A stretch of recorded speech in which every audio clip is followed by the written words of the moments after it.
right, here's the Just Us Thinking Aftershow, right? Yep, back for a little bit of more. A little bit more? A little bit more for the, this is the common sense, courtesy, and etiquette. Yep.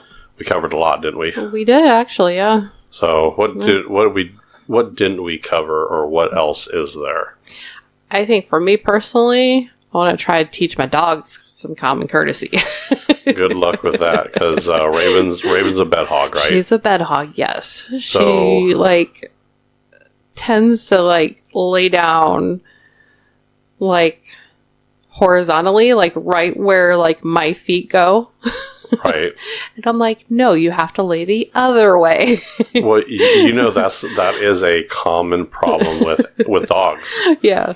It's so bad that people have installed doorbell ringers on their phone where they could pull up an app, hit the doorbell ringer, so all the dogs clear off the bed so they can get situated, and then the dogs come back in. Do we need one of those? Not quite, but every time I move her, she's like, she grumbles at me, and I'm like, really? She's a little upset. She's upset that you're bothering her. Yeah. When she's in your way. Yeah, she's in my way. I'm like, get out of my way. Yeah, isn't that crazy? So yeah. It's other than that, they're good dogs. So well, and the cats have no. So as far as common courtesy goes, and we didn't cover it in the show at all, but personal space, right? Oh yeah. Animals do not understand personal space. They do not. They really don't. It's hilarious. I'll wake up, I'll feel something on my face, in the middle of the night, and then, it's one of the cats, trying to paw me. I'm like, I'm like, really? I'm like, leave me alone. Well, and if you wash your hair and you go to bed, and I know you try and drive as much as you can, and sometimes you have that towel on your head.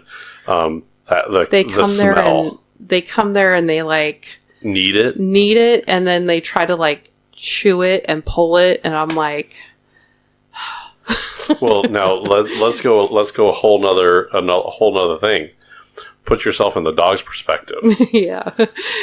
It's common courtesy for you to tell them that you petted another dog before then, because they were mad last night. Oh yeah, they were all over me last night. So we went to game night last night. Yeah. You were holding Daisy. The dog, Daisy. Yep. You were all over Daisy. Daisy was all over you, licking, pulling your hair, all kinds of stuff, holding her, all kinds. She's a little corgi, right? Yeah.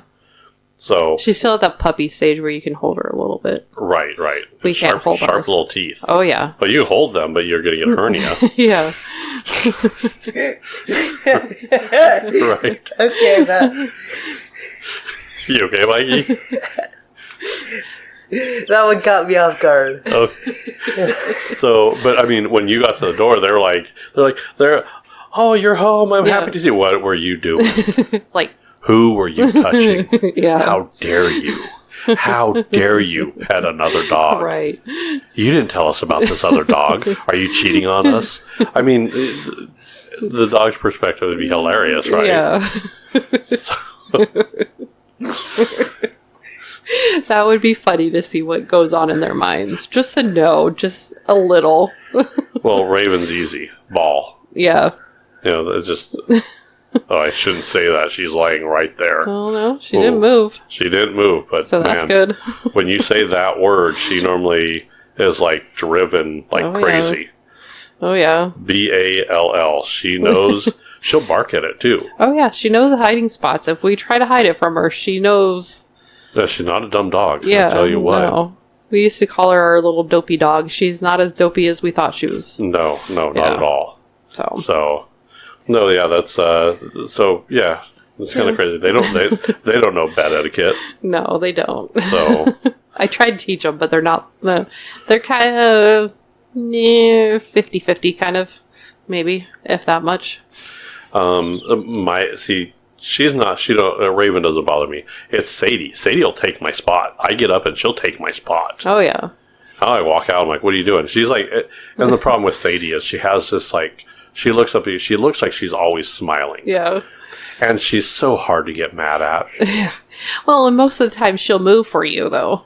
Well, sometimes, not all the times. Most of the time. Most of the time she does move because she's learned. I've taught her common courtesy that when I come back, she better move. Yeah.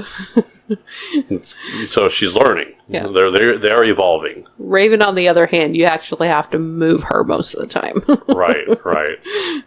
So what other things gripe you pretty good, Mikey? Is like when you hold the door open for somebody and they don't like say thank you for like holding the door open and not like letting the door slam right in their face. Yeah. Oh yeah. Now, I will tell you, I've gone down YouTube videos, and I know you watch a lot of YouTube videos, Mikey, right? Yeah. I don't think you watch nearly as many YouTube videos as I do. Because I've watched this person hold a door open for someone, and they had an attitude and like walked by them. I watched them snatch them up, throw them back inside, and close the door. I laughed. I thought it was hilarious. I wouldn't do that. I wouldn't do that. But man, I wanted to a few times. Yeah. Oh my goodness. Yeah, you tend to get a little lippy, like, you're welcome. I guess I do that sometimes too. I got that from you.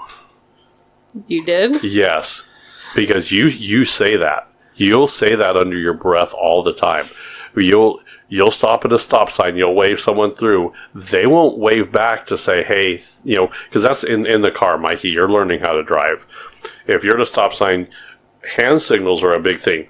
When someone waves you through or something or lets you in, it's common courtesy to put your hand up and kind of wave at them to say, it's kind of like an acknowledgement, okay? Yeah, like that's your thank you. Right. Motorcyclers do it with the two fingers down. That means 2 wheels on the ground. We covered that in the motorcycle show.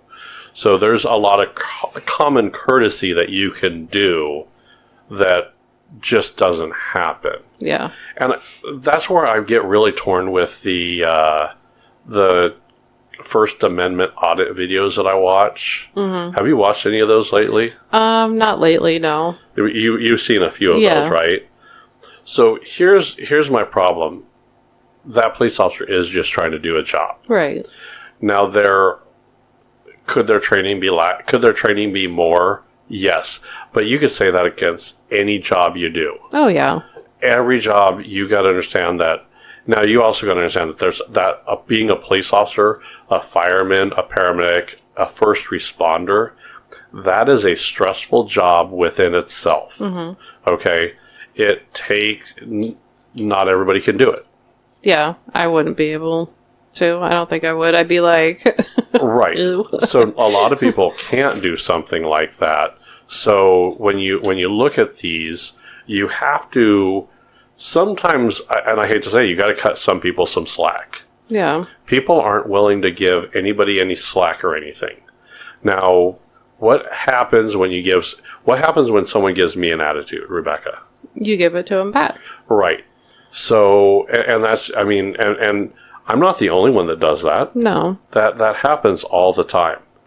I do it I'm a little bit better at like letting it go in one ear out the other, unless it's like really bad. Your father is too. Yeah. Your father is too, but I think as he's gotten older, that I've heard him like say something to someone, and then they repeat it back, and he's like, "Did you not hear me the first time?" Yeah. So I've heard him kind of, it's when you get that attitude back or something like that, you kind of get it. It's going to go back and forth. I mean, you treat others like how you expect to be treated, right? Mm-hmm. So if I'm going to be rude to them, I should expect them to be rude to me then, right? Yeah. That's what happens with these First Amendment audit videos. I think they come off as rude sometimes. And I think they're trying to egg the person on. They're trying to get views. So that's how you get views is have that drama, right? Yeah. So, and my problem is here's the thing. The police officers and those first responders, not all of them, but a lot of them, they get hook, line, and sinker. I got a big one. Yeah. Oh, yeah. And it's... No, here's the thing. We don't see all the videos of the audits that the police officers didn't do anything. Yeah. They don't post those because they're not going to get any views. I mean, there's no drama. Yeah. So, it's like, if we took a picture of our everyday life, no one wants to see that. Yeah. We don't, we don't do anything fascinating. Now, if we go on a trip or something, yeah, people might want to see that, but that's why you take pictures. But that's kind of crazy. I get what those auditors are trying to do. I just don't agree with the way they're doing it. Like some of them correctly. Yeah. I mean, it's just, I don't know. And it's, so I tend just not to watch them because I'm like, really? I like the drama. I like that's my drama. Yeah. I kind of like to see what happens, though. I kind of like to see how they handle it. Yeah. Do the police officers sometimes step over the line? Yeah. Yeah. Do some of the auditors sometimes step over the line? Yeah. Yeah. I mean, it's just kind of the way it goes. I think, unfortunately, it happens both ways.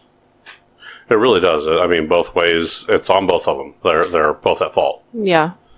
So, now what other... I think there's all kinds of examples, right? Oh, yeah. You could probably find a ton to go through. Crying babies in a movie theater. I mean, that's a good one, yeah. Oh, yeah. And the airplane one, that's... I get they didn't have anywhere to go, but I mean, geez.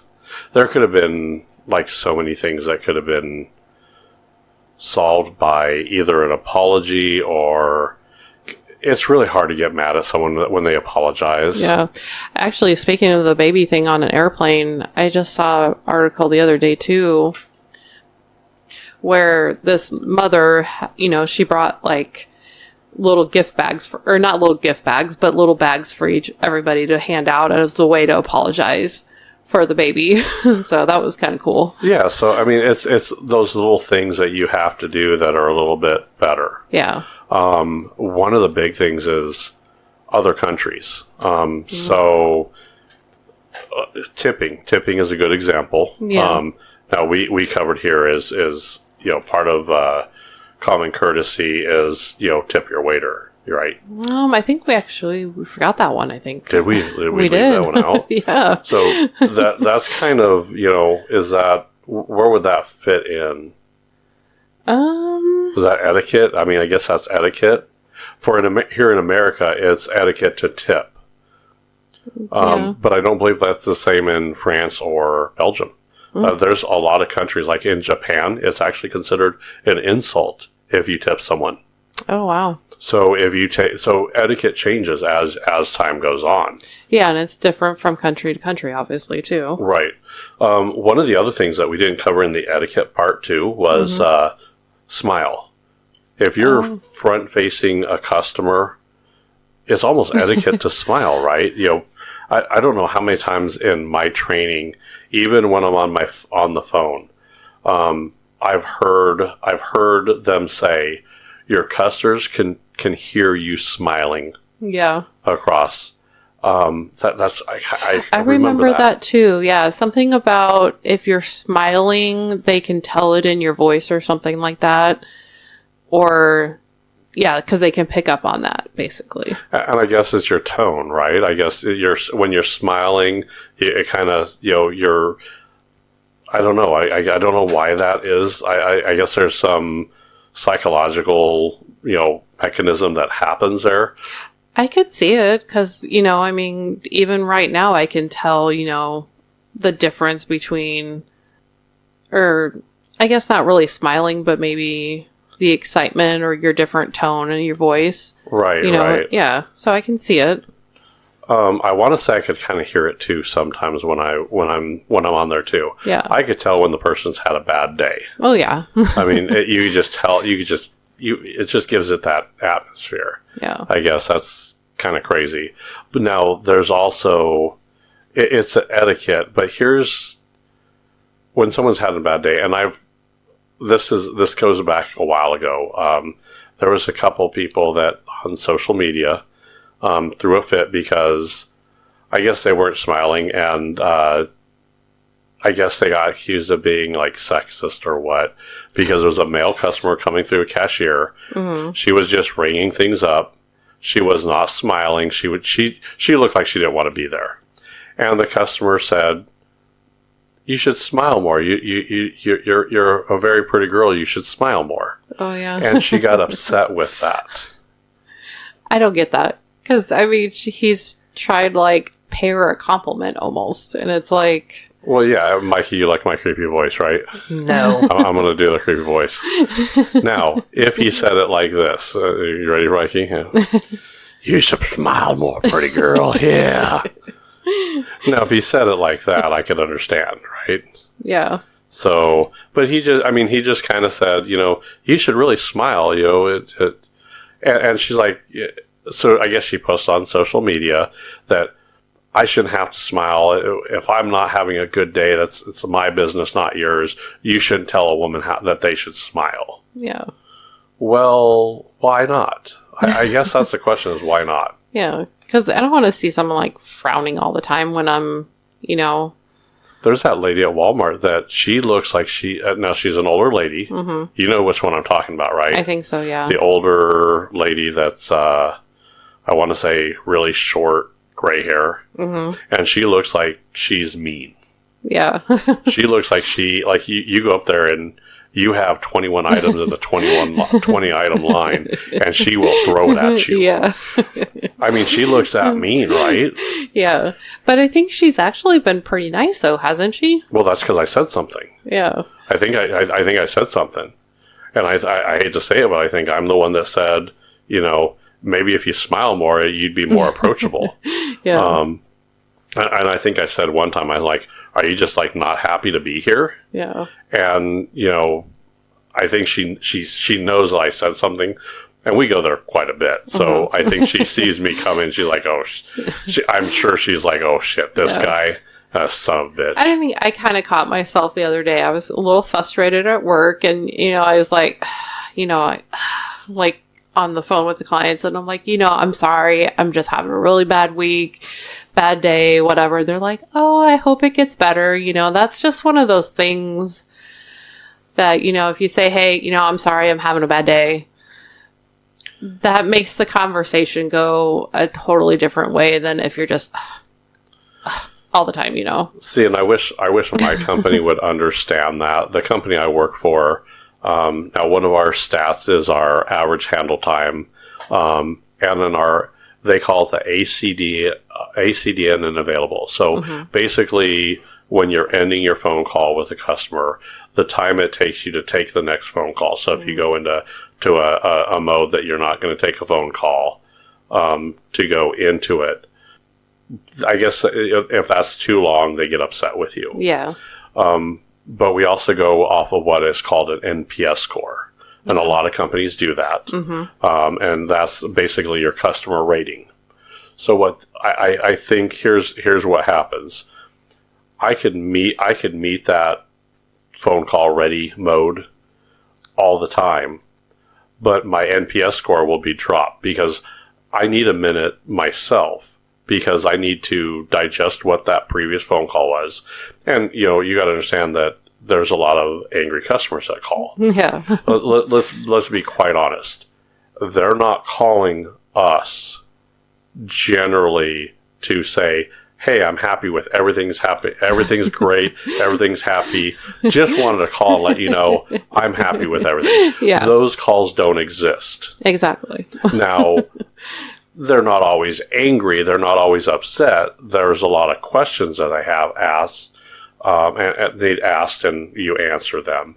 But a lot of them are, if they're behind their bills, those calls don't go very well. Right.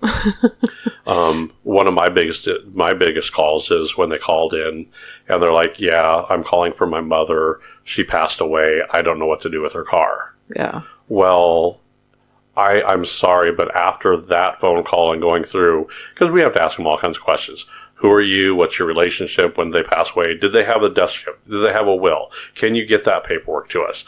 There's all this stuff that we have to ask, where we have to kind of be, kind of sympathetic. Yeah, that's the good word. You have to have sympathy when you're talking to them, and then you've got to digest that call, and then your next call is, "You guys repoed my car. I can't believe this. You guys are, they're upset, you get them over to that department that's doing it. I'm sorry, but I can't just jump into the next call, because you got to understand that I have to stop a minute, take a breath, and not carry that previous phone call into my next phone call, because if you do that, you're going to create a spiraling downhill real quick. Yeah, and then you're gonna put yourself in a bad mood. You know, you could put one of your clients in a bad mood, and then it just goes out of control real quick. Exactly. So I hate to say it, but I sometimes take a few minutes in between the phone calls to make sure that I am giving that next customer my full attention, everything that I need to do, and make sure I'm in the right mindset for that. And that makes sense, yeah. If I'm yelled at by like 5 different people, and then I get the next person, and they're like, so 5 people yelled at me because we re-put their call, or we did this, we did that, all kinds of crazy stuff. And the next person I call, I'm like, what do you want? How do you think? That person could have said, oh, I just got a new car and I wanted to set up, how to make a payment. I've never done that before. Well, guess what? Now my first impression, and this first impression with our company, is tainted. Yeah, exactly, yeah. So, I don't know. I keep going back and forth on that. I mean, especially when, they have a difficult day. Yeah. So, if our website's down, we know people are going to be frustrated and be calling us. So I would think your handle time or your phone might drop a little bit because of the issues going on, and you don't want to continue to feed that problem. Right. So yeah, I don't know how you do your job some days. It gets kind of crazy. So I mean, that's the same thing, Mikey. You're in the same boat as we are, right? He is? Oh, yeah, with a teacher. Yeah. Right? If you have a bad experience with one teacher, you have to decompose, and you have to, that new class is a new class, right? Yeah. Now, you may not have a bad teacher yet, or you have a couple of teachers you probably don't like, right? Not as of last year, no. So you liked all your teachers last year? I did like all my teachers last year. See, that's rare. I mean, I've always had like 1 or 2 teachers. I was like, if someone hit her in a back alley somewhere, I wouldn't lose any sleep over it. I'm just joking. And I wouldn't be driving the car either. Yeah. You lost it, Mikey. What's going on? No? No. But no, I mean, that you have a bad experience and you carry it forward, you could really make yourself have a bad day, right? Oh, yeah. Yeah, it's pretty crazy. So, and I think that's where people lose it, is I think they're so involved in themselves that they start to lose that courtesy, or they start, what was the saying, walk a mile in someone else's shoes? Oh, yeah. Do you remember that? I do, yeah. Put yourself in someone else's shoes. Mm-hmm. Walk a mile in their shoes and see where they're at. I don't think people do that anymore. I don't either, yeah. It's just like, I don't care about someone else. It's all about me. Yeah. I have to do that a lot with my job, because I'm like, I guess when it comes for seat assignments, I'm like, I wouldn't want to sit in a middle seat. And, if that's the only thing left for me to sign for you, I'm sorry. So how do you approach that? I mean, you're like, hey, look, I'm sorry. All I got is middle seats.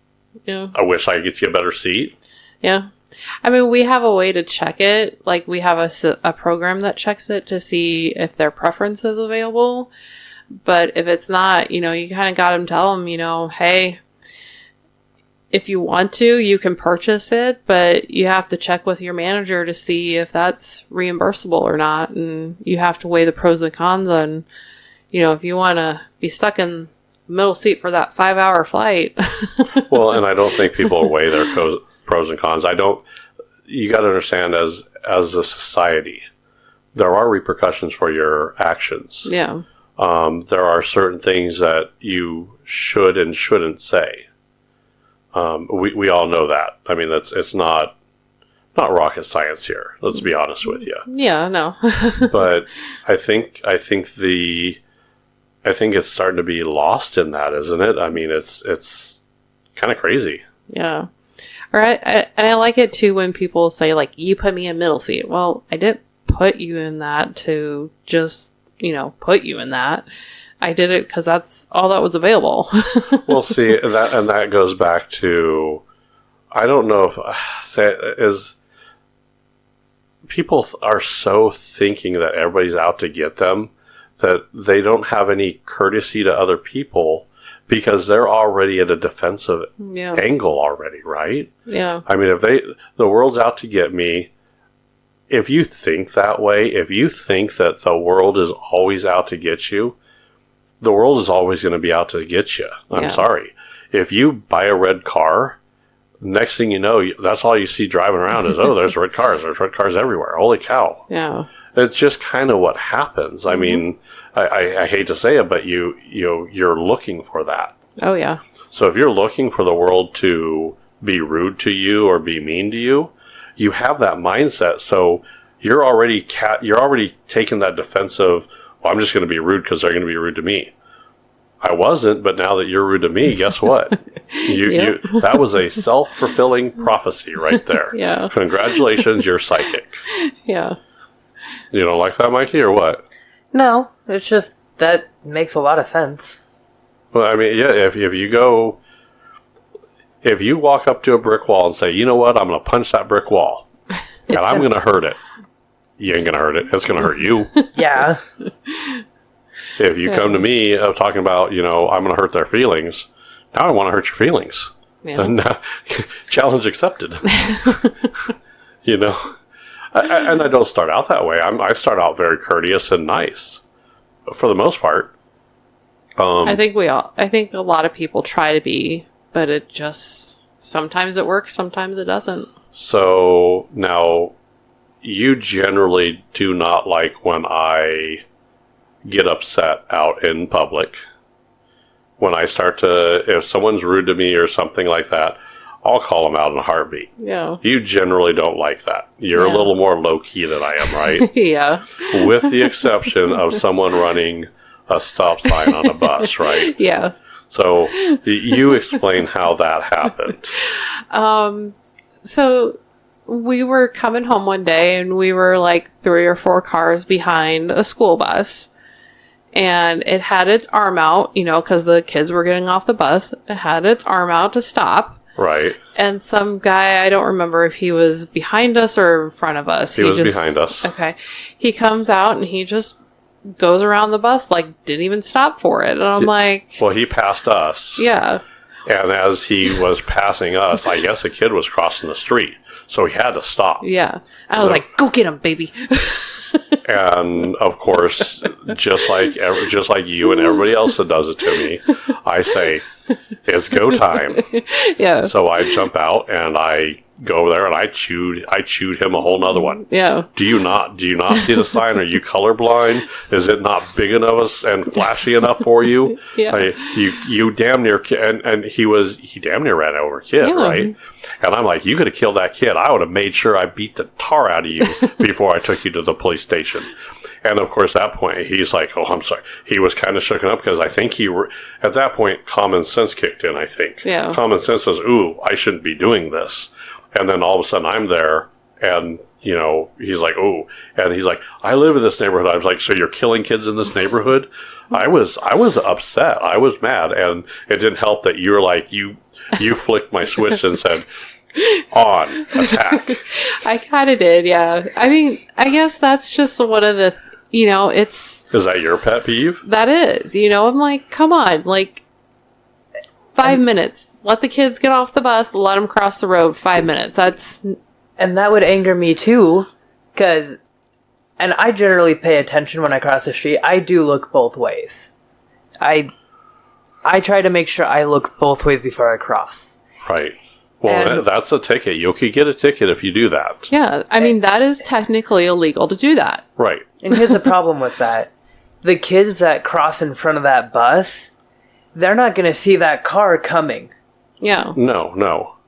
They're not, because they're seeing that sign. Now, before they had the signs on the bus driver used to get out with that little stop or slow sign That was for crosswalks. No, they used to have it for bus drivers too. Bus drivers used to, I remember a couple of them that didn't have that stop sign that flipped out. Oh. They would get out and they would make sure the kids would cross the street.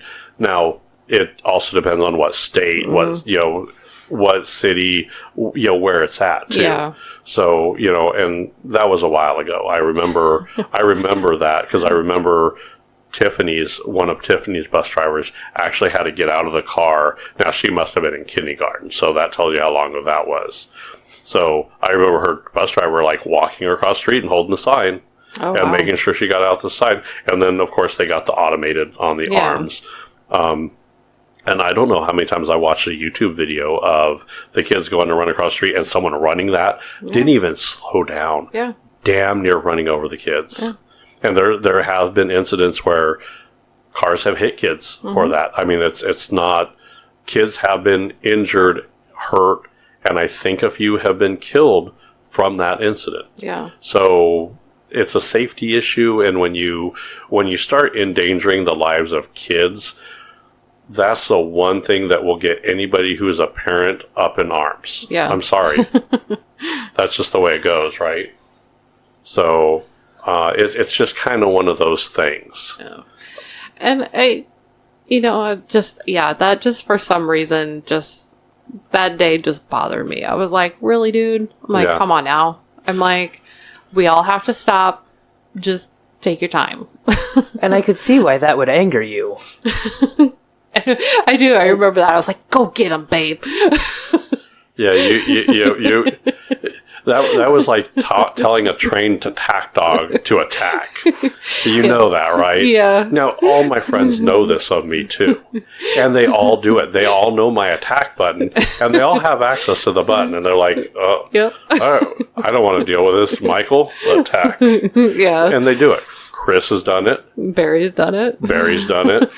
I think Kenneth hasn't done it, but Kenneth enjoys the show. Yeah. I'll be honest with you. Kenneth has enjoyed the show. Because there's a few times Kenneth walked up and he's like, I'm going to sit back and watch this and see how this goes. And one time a drunk guy walked into Chris's house. Yeah. And he was asking for somebody, and he was clearly drunk. And I think he urinated all over himself. So he smelled, and he just walked in the door. And we're like, who are you? And I'm like, I'm there like, who are you? He's like, I'm looking for this one. I'm like, I looked over Chris. I'm like, I don't know you. I don't know who you are. Who are you? And at that point, Chris is like, oh, something's wrong. So he walked up and he got between, because he came in the side door. He got where he couldn't get further in the house. And I was up on the stairs coming out of the basement. And we kind of had him cornered there.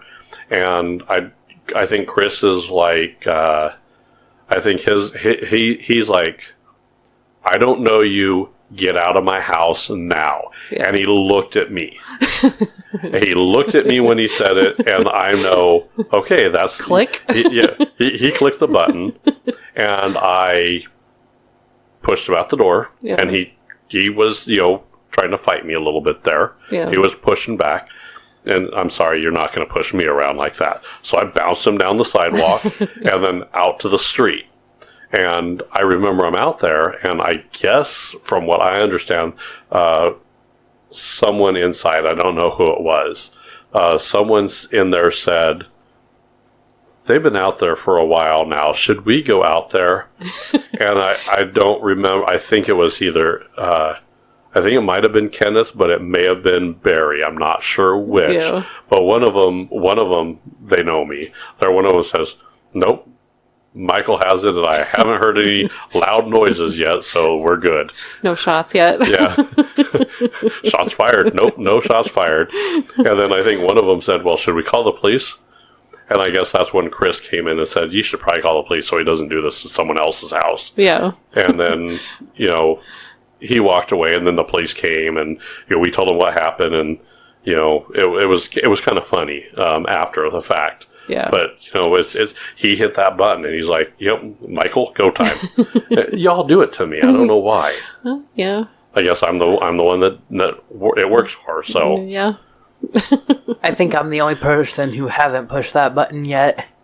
Yeah, I don't think you have on purpose. I don't think you've done it on purpose. You've hit the button on accident. Have I? Yeah. Remember that little incident you had down the street where I guess they like pushed you down, and that kid pushed you down? Oh, yeah. And you came home and you were like all upset, and I'm like, what happened? And you're like, they pushed me down. And I'm like, we start marching down the house, and you're trailing behind. You didn't realize you hit the button, and you're like, "No, Dad, no, let's just leave him alone." Do you remember that? Yeah, because I remember you working out in the garage when I came in and said that. Yep. So you told me what happened, and I'm like, "Nope, that won't fly." And we went right down to and so this is courtesy. Here's common courtesy and etiquette. I'm not going to go to the kid. Yeah. That kid's not my responsibility. Right. I really don't know the kid. Now, if it was a kid I know that we're friends with the family and, I've been around that kid a long time, it might have been a different action. But I don't know the kid. I don't know what's going on. We went right to the parent, explained what happened, went from there. Yeah. Parent called the kid. Did you do this? He goes, yeah. And, I want to say you weren't completely innocent in the situation either, right? I don't think I was. So you kind of were in the wrong, but they should not have pushed you. I think it was over like a toy gun or something, or some toy. I don't know. You took the toy because you guys were playing. They wanted it back. I don't know what. I don't remember all what happened. You should have just given it back because it was not yours. So you were in the wrong. But they were also in the wrong by putting their hands on you. That's not how you solve. I don't agree that you solve things that way. So they pushed you, and it was like 2-on-1, right? No. Are you sure? I thought it was like a couple of them. I thought it was three of you. And it was a three of you playing keep away or something. And then they both pushed you, and I said, nope, that's not going to work. We went down there, and then they said you were in the wrong. I remember turning to you and saying, if you were in the wrong, we're going to discuss that too, but that does not justify pushing my son to the ground. And they're like, you're right. I said, I will deal with mine. You need to deal with yours. I think that's what I said. And we came home, and I think I said, you were in the wrong. You shouldn't have done that. Don't do that again, right? Yeah. So, yeah, I mean, that's, now I get kids are going to have a fight. Yeah. Kids are going to argue and fight and stuff like that. A lot of times I'll let that go, too. This one they were clearly bigger than you. Yeah, I think they were. He was a lot bigger than you. Yeah. So, that's also where I have to intervene. And it really depends on the context for it, too. So, yeah. I don't know. It's kind of crazy the way, I don't think the kids are learning to respect each other. Yeah. Conduct themselves appropriately. Yeah. So, and not respect each other. That's also the problem. So. Yeah. Well, I think that was a pretty good after show. I think we covered a lot of other stuff, right? We did, yeah. A little bit of us, and I think dog etiquette's out the window with those two girls. I mean... Yep. At least they're being quiet. That's true. Yeah. That happens all the time. They're hilarious. So. They are. But hopefully you learned something from the after show, too. I have. All right. I think we're going to be... next show is going to be hopefully just as fun, right? It should be, yeah. I really had fun with this episode. I really did. I did too, yeah. I had fun making fun of that voice that Mikey cringes. Yeah. Does it make you cringe too? Not really. Does it seem creepy to you? It seems creepy, but yeah. But I don't cringe. You don't cringe? Yeah. It's not cringeworthy? No. We'll see. If you like that voice and you think it's cringeworthy, let me know. Okay. I'll try. All right. Alrighty, bye everybody.